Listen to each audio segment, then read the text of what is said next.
Hello guys, Art-Teeves here. This is the second part of my playlist that covers the process of UV unwrapping this stylized gnome house. As I've mentioned in the last video, this house comes with 4 UV maps. These cover the floating wisps, the house itself, the mushrooms and flowers, and finally the spider bot. Let's quickly recap the UV mapping breakdown from the last video.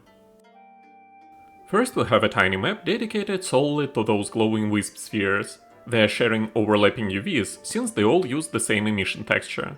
These lights won't have anything but the shared emission texture. The house gets its own clean 2K map with no overlapping chunks, keeping everything distinct. The mushroom forest currently uses a single 4K map with unique UVs for each mushroom. Honestly, this was a missed optimization opportunity. We could have easily reused overlapping UVs for duplicate mushrooms to populate the scene more efficiently. Also, a 2K map would be more than enough for it. The spider bot gets its own dedicated 4K map, with non-overlapping UVs for every component. Honestly, using overlapping UVs for at least some of its legs would be a much smarter move. As I've mentioned in my previous video, proper padding is really important because it prevents texture bleeding and MIP map artifacts. Here's the breakdown. For 2K textures, use 8 to 16 pixels between islands. Bump this to 16 to 32 pixels for 4K textures. These values account for engine quirks, compression artifacts and MIP mapping where textures lose resolution at distance. Why so generous? In a 2K texture, the padding of 8 becomes just 1 in a 256 by 256 MIP level. Tight packing risks visible bleeding when filtered. For critical assets like hero props, some studios even use the padding of 32 on 4K maps as insurance. Now let me explain some basics of my workflow.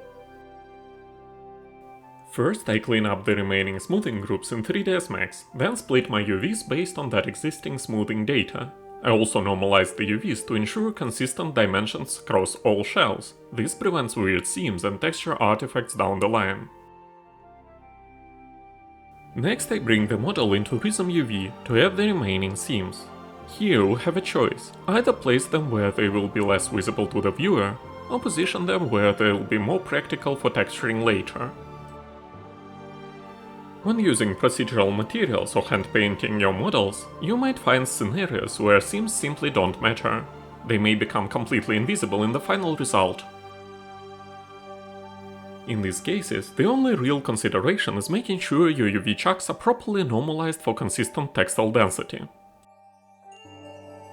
Still, it is always good practice to test your model across different software, whether in Marmoset, a game engine, or other viewers.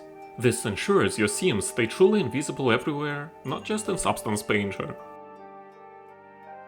As a general rule, you'll always want to place your seams along hard edges. Now, if you're baking high poly details to a low poly model, which isn't the case here, you could actually bake all those surface details directly on a smoothly shaded object instead. Remember, when resizing a UV chunk, you need to maintain proportion with its connected pieces. For instance, we can't scale the mushroom cap independently from its stem without creating visible artifacts at their intersection. That said, completely separate elements like window panes or door handles can be adjusted freely since they don't share any texture space.